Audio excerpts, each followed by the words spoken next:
Hello everyone, welcome to my YouTube channel SJ classes. आज के class में हम लोग देखेंगे ट्रिग्नोमेट्री फंक्शन का सेकेंड वीडियो।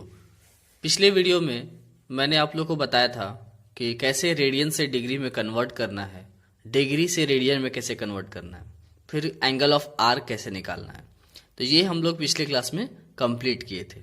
अगर उसमें कुछ भी आपको डाउट है तो आप उस वीडियो में कमेंट में आप लिख सकते हैं कि जो भी आपको क्वेश्चन पूछना है आप कमेंट में पूछ सकते हैं।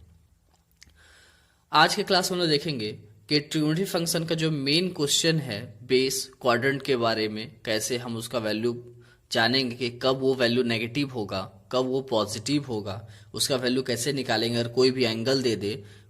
ऐसे तो हम लोग को 30 डिग्री, 45 डिग्री, 60 डिग्री, 90 डिग्री और 0 डिग्री इतना हम लोग पढ़े थे स्टैंडर्ड 10 में।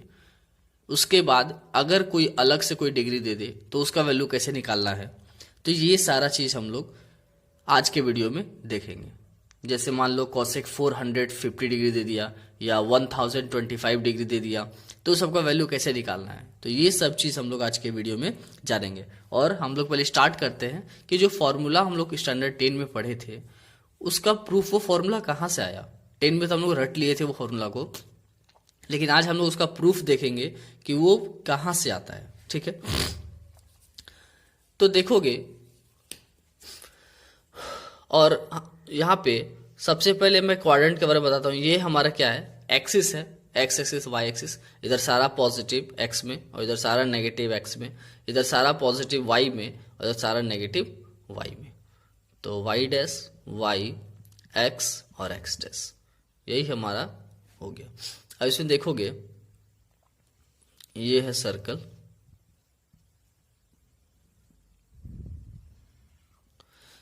अब देखोगे सपोज कर यहां तो ये सेंटर है ना, सेंटर पे यहां 0 0, यहां तो कुछ वैल्यू है नहीं।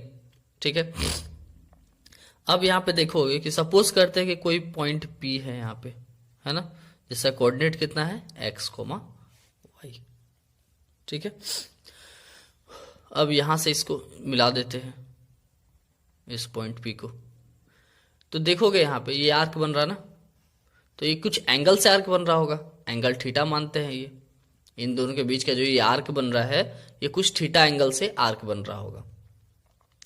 अब देखोगे तो एक चीज हम लोग पहले से जानते हैं कि मान लो सपोज करो ये हमारा एक्सिस है, यहां कोई पॉइंट है, तो यहां से यहां का डिस्टेंस ये क्या कहलाता है, ये एक्स एक्सिस वाला डिस्टेंस लेते हैं इसको, और यहां से यहां का डिस्टेंस को क्या लेते हैं, ये वाई एक्सिस वाला डिस्टेंस लेते हैं। तो उसी तरह से इस पॉइंट का डिस्टेंस इधर एक्स एक्सिस वाला लेंगे, ठीक है, और यहां नीचे वाला क्या आएगा, वाई एक्सिस आएगा ना।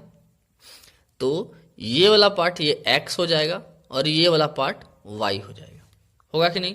ये एक्स एक्सिस वाला पार्ट है, ये एक्स और ये वाई, और हम इसको 1 यूनिट मानते हैं। ठीक है, इसको हम 1 लेके चल रहे हैं, इसका यूनिट का वैल्यू जो है हाइपोटेनस का वैल्यू 1 है। तो अब देखोगे कि हम लोग जानते हैं कि थीटा इक्वल टू क्या होता है, L/R, यही होता है ना, लेंथ बाय रेडियस। तो अच्छा, इतना ना करके एक और हम लोग काम कर सकते हैं कि यहां से देखो, अब हम लोग को निकालना है साइन थीटा, कॉस थीटा और टेन थीटा का वैल्यू। ठीक है, तो देखोगे साइन थीटा का वैल्यू कैसे निकलेगा, तो हम लोग जानते हैं साइन थीटा का वैल्यू क्या होता है, P/H, कॉस थीटा का B/H, टेन थीटा का P/B, ये तो जानते हैं हम लोग।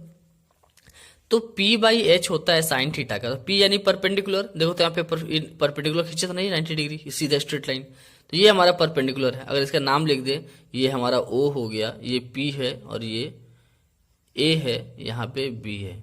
ठीक है, तो परपेंडिकुलर कौन है, ये परपेंडिकुलर है ना, ये PB परपेंडिकुलर, इसका वैल्यू क्या है, Y है, तो इसका मतलब Y/H, हाइपोटेनियस से मेरा H है, H कितना था 1 यूनिट ना, तो साइन थीटा कितना आ गया, sine theta equal to Y, निकल गया। उसी तरह से अगर कॉस थीटा निकालना हो तो कॉस थीटा बराबर क्या है, B/H, यानी बेस बाई हाइपोटेनियस। तो इसमें बेस कौन है, ये हमारा बेस है। देखो अगर कोई ट्रायंगल है, अगर आप भूल गए हो तो मैं एक बार बता दूं, ये 90 डिग्री, तो ये जो होता है ये परपेंडिकुलर होता है P, 90 डिग्री के सामने वाला ये हाइपोटेनियस होता है और ये जो वैल्यू है ये बेस होता है। तो उसी तरह से इसमें ये बेस है, ये परपेंडिकुलर है और ये हमारा हाइपोटेनियस है। ये 1 यूनिट है, ठीक है, एक है, ये 1 है। और यहाँ पे y है, अगर आपको कंफ्यूजन हो रहा तो मैं फिर से लिख दे रहा हूँ, ये y है। चलो, तो cos थीटा इक्वल टू क्या होता है, b बाई एच, यानी बेस बाय हाइपोटेनियस। तो बेस कितना है, यहाँ देखो, बेस x है, बाई हाइपोटेनियस कितना है, 1 है, 1। तो cos थीटा कितना आ गया, x आया ना। तो साइन थीटा हमको पता चल गया, cos थीटा भी हमको पता चल गया। टेन थीटा अगर निकालना हो तो टेन थीटा बराबर क्या होता है, p by B. p by B यानी p यानी परपेंडिकुलर, परपेंडिकुलर मेरा y है, b क्या है, x है, तो y बाई x ऐसे निकाल सकते। या फिर एक और तरीका निकालने का, टेन थीटा का फॉर्मूला क्या होता है, एक और हम लोग क्लास 10 में पढ़े हैं ना, sine theta by cos theta, ये भी तो फॉर्मूला होता है। तो साइन थीटा क्या निकला है, साइन थीटा हमारा देखो यहाँ पे y है, by cos theta, cos theta क्या निकाले, x आ गया, दोनों सेम ना। तो इससे ये भी प्रूफ होता है कि टेन थीटा का फॉर्मूला साइन बाई कॉस सही है। तो हमने निकाल लिए साइन थीटा का y, कॉस थीटा का x और टेन थीटा का y बाई x। तो अब हम लोग फॉर्मूला प्रूफ करते हैं वो तीनों फॉर्मूला जो हम लोग क्लास 10 में पढ़े थे, क्या कि sine square theta plus cos square theta equal to 1, ये पढ़े थे। दूसरा क्या पढ़े थे, 1 प्लस टेन स्क्वायर थीटा बराबर सेक स्क्वायर थीटा, यही पढ़े थे फॉर्मूला हम लोग। और एक और फॉर्मूला पढ़े थे, 1 plus cot square theta equal to cosec square theta, ये भी पढ़े थे हम लोग। तो ये तीन फॉर्मूला हम लोग आज यहाँ पे प्रूफ करेंगे कि ये कैसे आया, ठीक है। तो चलो पहला फॉर्मूला हम लोग यहाँ प्रूफ करते हैं कि कैसे आया। मैं एक प्रूफ करके दिखाता हूँ, बाकी सब आप अपने से प्रूफ कर लोगे। तो देखो यही डायग्राम से हम लोग बनाते हैं, देखोगे तो डायग्राम में हम लोग जानते हैं कि इसमें O पर सेंटर है हमारा, ठीक है, जहां पे 0 0 वैल्यू है, और P कोई पॉइंट है जहां पे आर्क बना रहा P, और AP जो है हमारा आर्क है। तो अब देखोगे यहाँ पे कि चूंकि इसको हम फिर से एक बार फिगर अच्छा से बड़ा करके बता रहे हैं आपको, हम सिर्फ सर्कल बना रहे हैं। देखो यहाँ पे तो ये था इस तरह और ये इस तरह था ना, तो ये 90 डिग्री खींचे थे ना, और ये हमारा सेंटर था O, ये P, यहाँ A था, ये आर्क पूरा PA, और इसको हम B नाम दिए थे। ये 90 डिग्री खींचे, ठीक है, 90 डिग्री है ये। तो जो 90 डिग्री वो परपेंडिकुलर होता है, इसका वैल्यू y दिया हुआ है, और ये बेस है उसका x दिया हुआ है, ठीक है। ये परपेंडिकुलर है ना, P है, ये बेस है यानी B है, और ये हाइपोटेनियस यानी h है, और इसका वैल्यू कितना दिया हुआ था, 1। बस जो चीज़ दिया हुआ वहाँ पर वही चीज़ उतारे हैं हम, अलग कुछ नहीं, सारा चीज़ वही है। अब P का कोऑर्डिनेट कितना है, x, y, P कोऑर्डिनेट। अब चलो, तो हमको क्या प्रूफ करना है कि सबसे पहला था कि sine square plus cos square. तो देखोगे एक्चुअली इंक खत्म हो गया, मैच कॉपी में आपको बताता हूँ। यहां से देखोगे तो हम लोग को प्रूफ करना था यहाँ पे जो हम लोग डायग्राम बनाए थे, एक बार फिर से हम डायग्राम बना देते हैं।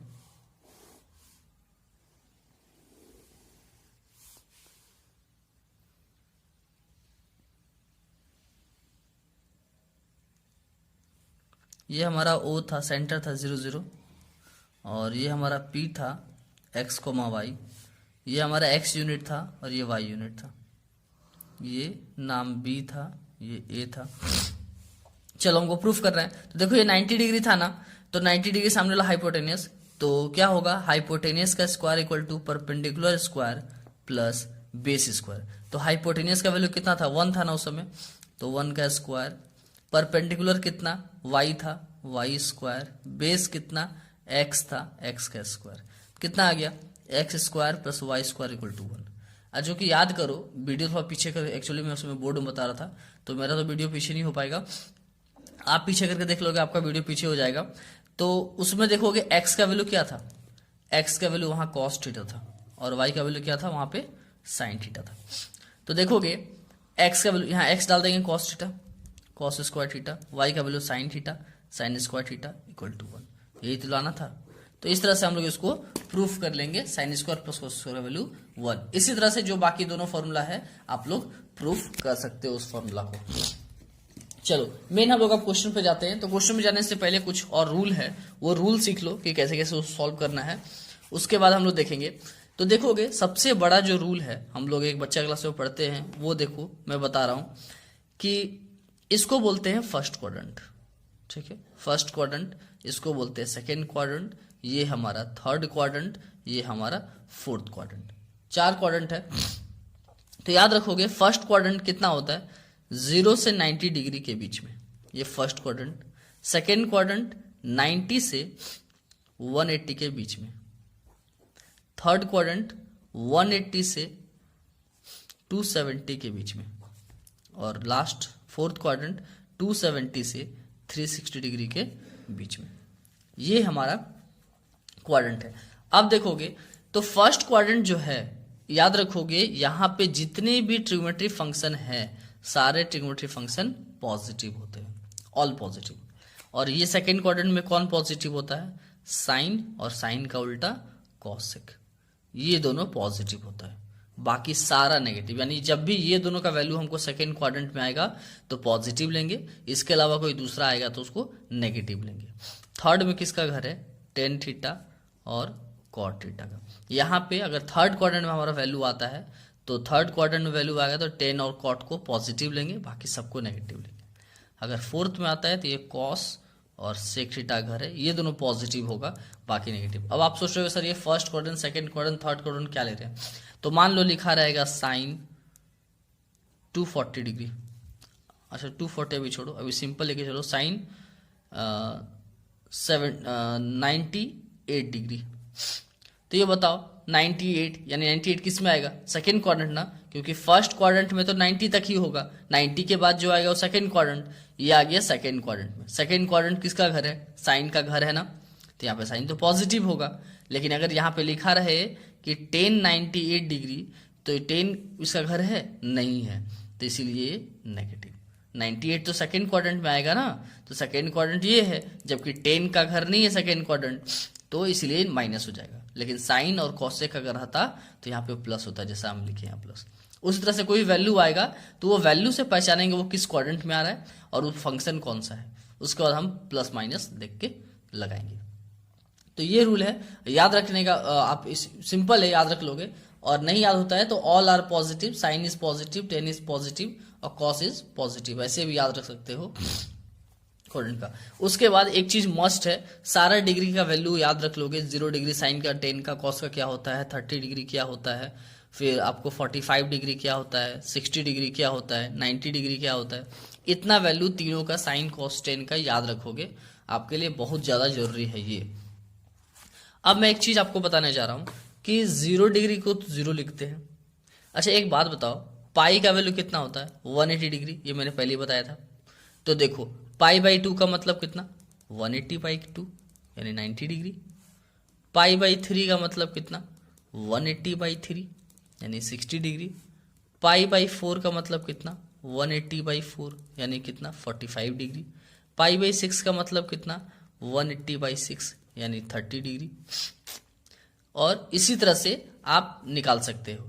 तो अब कभी भी पाई बाई 2 लिखा रहे तो हम उसको 90 समझेंगे, 90 लिखेंगे नहीं, हम अब इसी लैंग्वेज में बात करेंगे हम लोग, ठीक है। Pi by 3, pi by 4, pi by 6, pi by 2, तो आपको समझना है वो 90 डिग्री है, वो 60 डिग्री है, वो 45 डिग्री है, वो 30 डिग्री है। इस तरह से आपको समझ के चलना है और बनाना है। तो हम लोग इस तरह से कभी भी देखोगे लिखा रहेगा कि साइन पाई बाई 3 का वैल्यू लिखे, find the value of sine pi by 3। आप सोचोगे अरे पाई बाई 3 का वैल्यू कहां से, तो पाई बाई 3 का मैंने बताया ना 60 डिग्री, तो साइन 60 कितना हो जाएगा, √3/2, ये आपको पता है, हो गया आंसर। तो इस तरह से आप लोग याद रखोगे कि किसका किसका कौन सा वैल्यू है। और एक और डोमेन रेंज, हम लोग अगली क्लास में डोमेन रेंज देखेंगे, जब हम लोग फंक्शन पढ़ेंगे ना वहां पे डोमेन रेंज पढ़ लेंगे, डोमेन रेंज क्या होता है वो हम लोग देख लेंगे। तो चलो हम लोग अब आज की क्लास में हम लोग क्वेश्चन स्टार्ट करते हैं, क्वेश्चन सॉल्व करते हैं, कैसे क्वेश्चन बनाना है, किस तरह क्वेश्चन में आते हैं। तो सबसे पहला क्वेश्चन मान लो कि अगर सेक थीटा का वैल्यू दिया हुआ है -13/12 और क्वाड्रेंट बोल रहा है कि सेकेंड क्वाड्रेंट है, सेकेंड क्वाड्रेंट, ठीक है। और हमको जितना बाकी फंक्शन है ट्रिग्नोमेट्री फंक्शन उन सबका वैल्यू निकालना, find all the value, all trigonometry function values. तो देखो सबसे पहले सेक थीटा दिया हुआ है ना, तो इसमें दो तरीका से इस क्वेश्चन को हम लोग बना सकते हैं। कौन कौन सा? एक तो नॉर्मल जो हम लोग पी बाई बी, फिर P by H, B by H, ये सब जो पढ़े हैं उसे यूज कर सकते हैं। या फिर sine square plus cos square equal to 1 plus tan square equal to sec square theta, फिर 1 plus cot square equal to cosec square. तो ये फॉर्मूला भी यूज कर सकते हैं, लेकिन जब ये स्क्वायर वाला यूज करोगे तो आप फंस जाओगे, वहां पे स्क्वायर निकालना, एलसीएम निकालना, इतना सारा चीज फंसोगे उसमें। इसलिए नॉर्मल जो आप स्टैंडर्ड 10 में पढ़े हो, पहले आप जो अच्छे से 1 साल पढ़े हो उसका यूज करो यहाँ पे। तो देखो यहाँ पे सेक थीटा बराबर -13/12।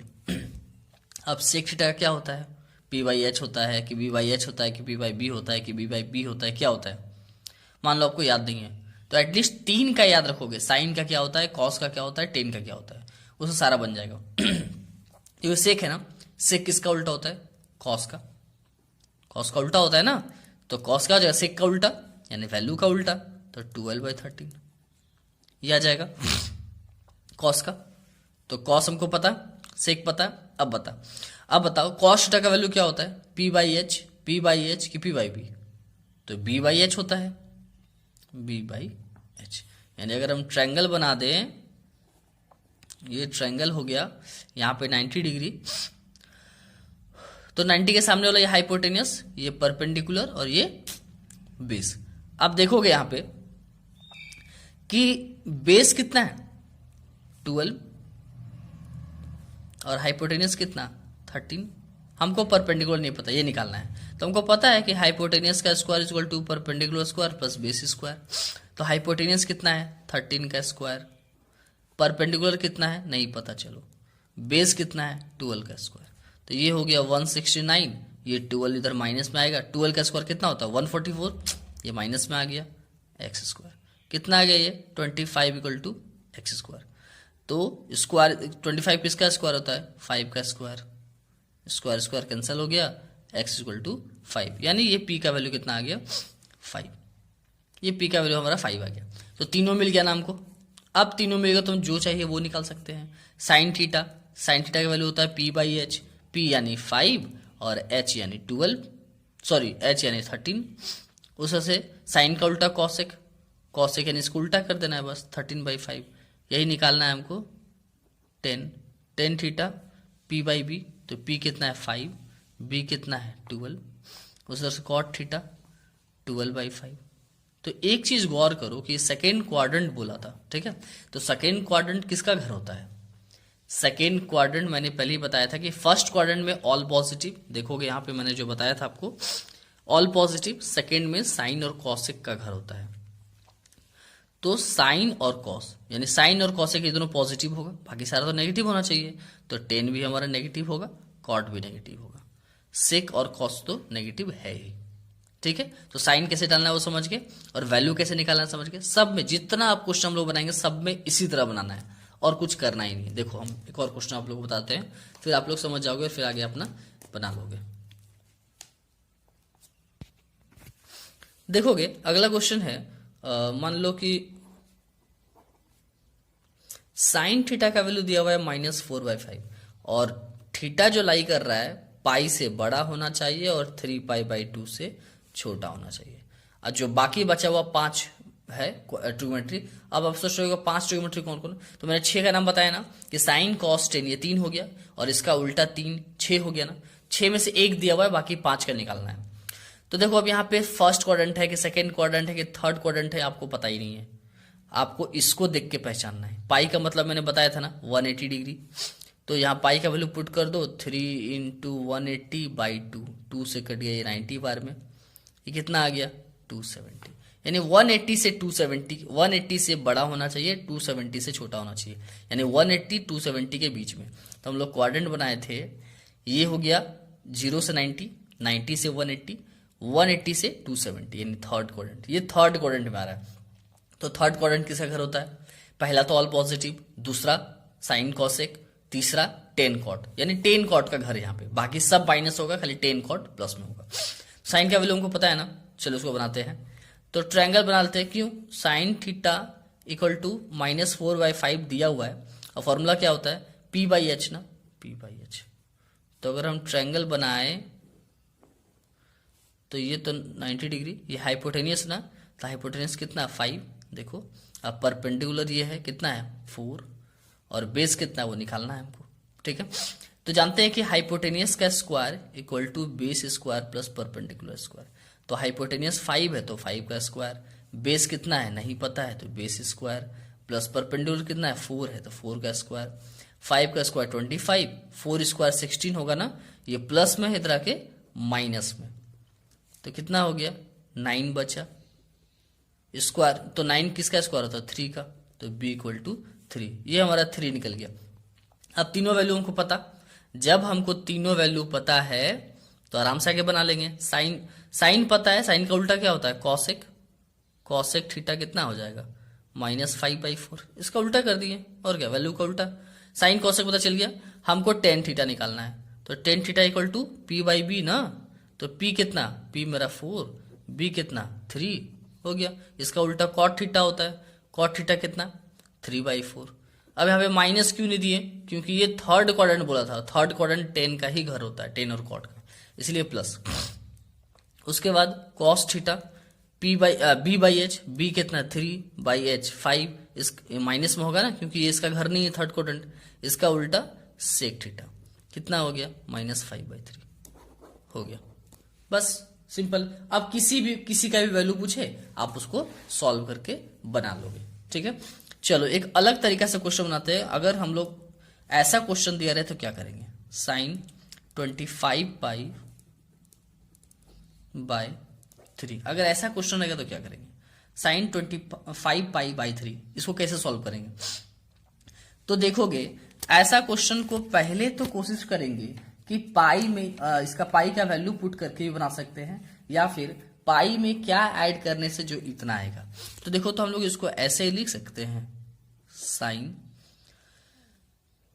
8π + π/3 कैसे आया। तो रफ में एक काम करो, 3 और 1 कैल्सियम 3, 8 3 जा 24π अब प्लस पाई 25π/3 आ गया। यानी इसको हम ऐसा लिख सकते हैं, 8π + π/3। तो अब देखो चूंकि हम लोग को एक चीज याद रखना है कि साइन में अगर 2nπ + θ आया, मतलब कि जो पाई है वो 2 का मल्टीपल अगर रहा और उसके साथ कुछ भी थीटा ऐड में रहा तो वो हमेशा साइन थीटा देता है, ठीक है, यहाँ का वैल्यू देता है। उससे ये साइन 2π ना, 2 का मल्टीपल में है, 2π + θ है, तो क्या देगा साइन थीटा ना, तो साइन थीटा, थीटा का जगह क्या है π/3। π/3 का मतलब क्या, मैंने पहले ही बताया था कि पाई का मतलब 180, 3 से डिवाइड देंगे 60, यानी साइन 60, साइन 60 का वैल्यू √3/2 हो गया। इसी तरह से अगर अगला क्वेश्चन रहता है, बस एक और मैं क्वेश्चन बता रहा हूं, उसके बाद आप लोग खुद से बनाओगे, कि मान लो cos 41π/4 ये रहा, ठीक है। इसको कैसे बनाएंगे, तो 41π है ना, तो कोशिश करेंगे उसी तरह से। तो इसको लिख सकते हैं cos 4 का टेबल 10 बार में, यानी 10π + π/4 लिख सकते हैं। एलसीएम लेंगे तो भाई 40 या प्लस पाई 41π हो जाएगा। तो cos देखो 2nπ है ना, 2 का मल्टीपल है ना, 2 का मल्टीपल है प्लस थीटा, तो cos 2nπ cos थीटा हो जाएगा। तो cos थीटा, थीटा की जगह π/4 ये हो गया। cos 45/4 का मतलब 45, यानी 180 को 4 से डिवाइड देंगे 45 आ जाएगा। तो cos 45 कितना हो जाएगा 1/√2। इस तरह से आप बनाओगे। तो मैं आपको कुछ क्वेश्चन दे रहा हूं, आप बना करके मुझे कमेंट करोगे इसका आंसर कितना है। तो 10 16π/3 और एक क्वेश्चन है cot 29π/4, इसको बना करके आप लोग दिखाओगे। तो आज के लिए, आज का वीडियो के लिए इतना। अगले वीडियो में हम लोग जानेंगे कि अगर क्वेश्चन ऐसा रहा, ठीक है, कि 765 डिग्री या साइन 1024 डिग्री ऐसा इतना बड़ा बड़ा रहा तो हम उसका वैल्यू कैसे निकालेंगे। तो वो सब भी मैं निकालने आप लोगों को सिखाऊंगा। या सिंपल अगर रहेगा कि cos 15π 16π इस तरह का क्वेश्चन रहेगा तो हम लोग कैसे सॉल्व करके निकालेंगे। तो ये सारा चीज हम लोग अगले वीडियो में जानेंगे कि उसको कैसे हम लोग सॉल्व करेंगे। आज के लिए वीडियो के लिए इतना, और अगले वीडियो में एक और चीज मैं बताऊंगा कि कैसे जैसे मान लो sine 90 minus theta, cos 90 minus theta, या 180 प्लस थीटा, 180 माइनस थीटा, इस सब का वैल्यू क्या होता है। तो कुछ फॉर्मूला जो है अगले क्लास में बताऊंगा, उसके बाद फिर हम लोग आगे का वीडियो स्टार्ट करेंगे। तो अगर आपको हमारा वीडियो अगर अच्छा लगता है तो चैनल को सब्सक्राइब करना ना भूले, शेयर करना ना भूले, और जितने भी स्टूडेंट हैं आप सबको शेयर कीजिए, सबको इसका फायदा मिले। जितने भी 11 12, मैं 12 का भी स्टार्ट करूंगा लेकिन इस ट्रिग्नोमेट्री चैप्टर के बाद, क्योंकि जो भी बच्चे 11th क्लास अच्छे से नहीं पढ़े हैं वो अभी 12th में है, तो पहले ये ट्रिग्नोमेट्री चैप्टर पूरे अच्छे से देख ले, क्योंकि ये 11th वाले के लिए भी है और 12th वाले के भी है। क्योंकि ये एक बार अच्छा हो गया ना तो आपका 12 भी अच्छा हो जाएगा, 12 क्लास। तो आप इस वीडियो को पहले पूरा देखो, जब ट्रिग्नोमेट्री खत्म हो जाएगा चैप्टर तब मैं अलग से 11th का अलग लाऊंगा और 12th का अलग लाऊंगा। लेकिन अभी आपको 11th 12th वाले दोनों के लिए ये देखना मस्ट है, क्योंकि आप लोग भी एक साल पढ़ के आगे चले गए हो, ये सारा चीज भूल गए हो, आपको ये रिवाइज करना जरूरी है। ऐसा नहीं कि 11th आप पढ़ लिए तो 11 का क्वेश्चन कहीं नहीं आएगा, आगे कहीं भी कंपटीशन में जाओगे तो ये सारा चीज क्वेश्चन आता है। या 12th का क्वेश्चन सॉल्व करोगे तो कम टाइम में उसको सॉल्व करने के लिए ये सब फॉर्मूलाज यूज होते हैं, नहीं तो आप 12th में भी नहीं बना पाओगे, चाहे वो डिफरेंशिएशन है, इंटीग्रेशन है, या कोई भी इनवर्स फंक्शंस है, मैट्रिक्स है, डिटर्मिनेंट्स है, वहां पे भी ट्रिग्नोमेट्री फंक्शन आते ही आते हैं। तो आपको ये चीज कंप्लीट करना है। तो आज के लिए बस इतना ही। Thank you everyone.